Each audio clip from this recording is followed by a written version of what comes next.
Este es un podcast de la Ruta de los Conquistadores. Un viaje por la historia y por Extremadura.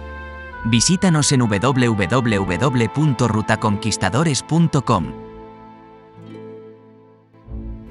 Francisco de Orellana. Capítulo primero. Orígenes. Nació hacia 1511 en Trujillo, Cáceres, fecundo solar de conquistadores. Francisco de Orellana era hijo de hidalgos bien avenidos y estaba emparentado por vía materna con los Pizarro y con Hernán Cortés. Poco se sabe de su infancia, tan solo que quedó huérfano siendo pequeño y que seguramente recibiría una educación estimable de acuerdo a su posición. Capítulo segundo. Viaje a América. Imbuido por el espíritu aventurero que narraran las misivas enviadas por su pariente Francisco Pizarro y por el espejismo de riquezas que embaucó a tantos primeros indianos, en 1527, con tan solo 16 años, se embarca con destino a América. Se instala en la provincia de Nicaragua, a donde había sido destinado Pedrarias de Ávila recientemente como gobernador tras su destitución de la Castilla de Oro. A este gobernador sirvió por varios años, participando en pacificaciones de poblados nativos, cabalgadas y en algún que otro cargo menor de gobierno. Capítulo tercero. A la conquista del Perú. Es probable que el joven Orellana estuviera al tanto de los pasos dados por Pizarro y por ello buscase hallar el favor de su pariente. Sin embargo, cuando de Orellana arribó a tierra firme, Francisco Pizarro recién había partido con destino a España para conseguir las capitulaciones, permiso real, y atraer a buena parte de su familia a la empresa que preparaba al Perú. Orellana, por su parte, hubo de labrarse su futuro a la espera de que Pizarro y sus socios, Diego de Almagro y el padre Luque, lanzasen la tan esperada expedición en 1531. El trujillano no participó en las primeras fases de la conquista del Perú, sino que llegó en 1533 junto a Diego de Almagro, quien se había encargado de reclutar unos 150 a 200 hombres que servirían de refuerzo a los 160 de Pizarro.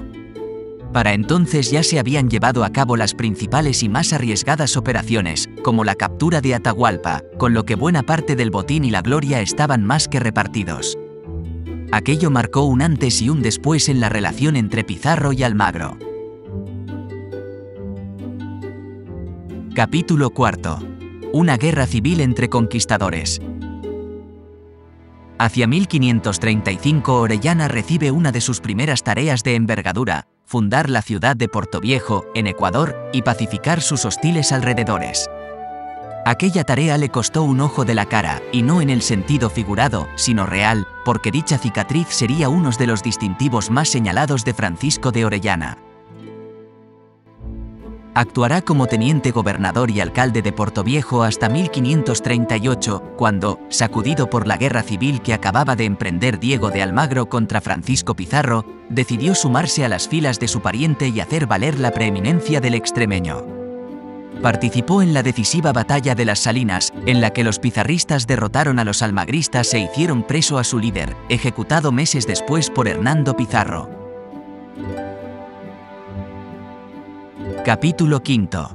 Rumbo al país de la canela. Tras la guerra civil, Francisco de Orellana hizo enorme fortuna en Santiago de Guayaquil, de donde fue teniente gobernador, llegando a tener gran hacienda y reputación. Por aquellas fechas corría la leyenda de que, más allá de los Andes, quedaba el fastuoso país de la canela, especia que en aquellos tiempos era tan valiosa como cualquier joya, y Francisco Pizarro encomendó a su hermano Gonzalo la tarea de hallarlo. Enterado de la empresa y quizás tentado por su pariente, Orellana se sumó a ella invirtiendo más de 40.000 pesos de oro, unos 513.520 euros según la actual conversión.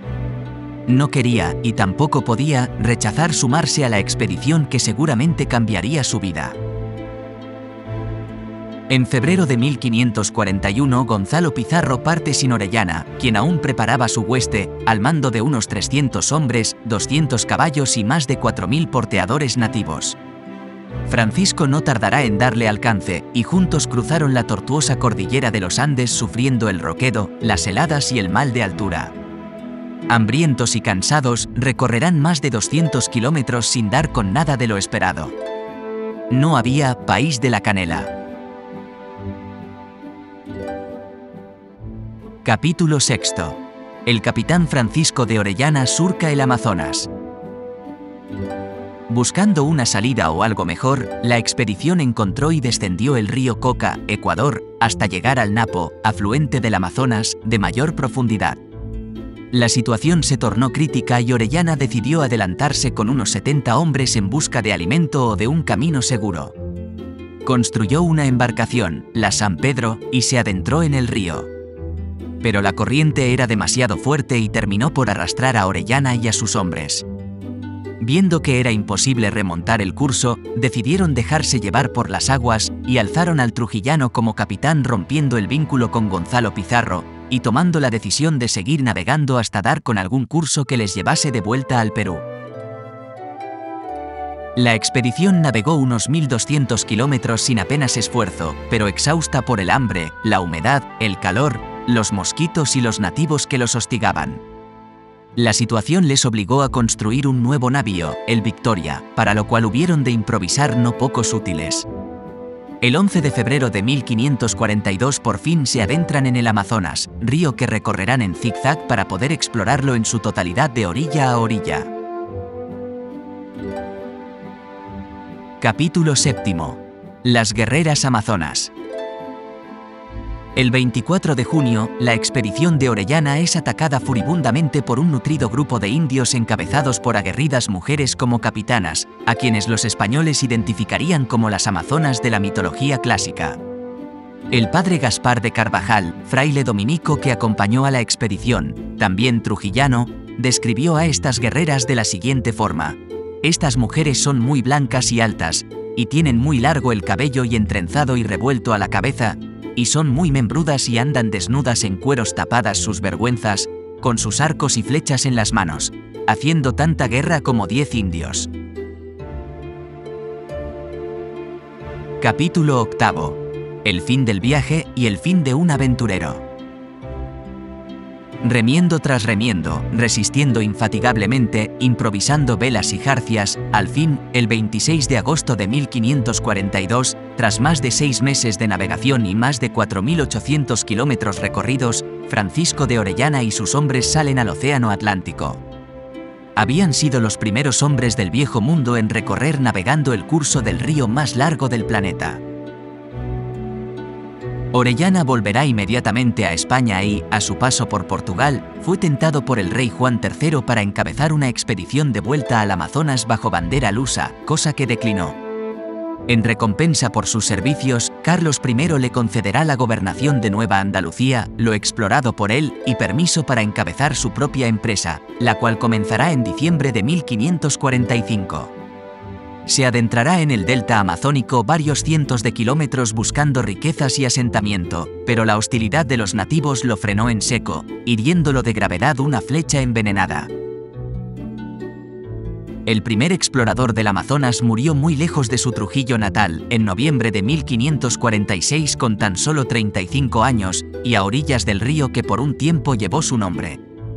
Económicamente no triunfó en ninguna de sus empresas conquistadoras, pero honoríficamente la historia lo encumbró a los anales como uno de los mayores exploradores y aventureros que diera la humanidad.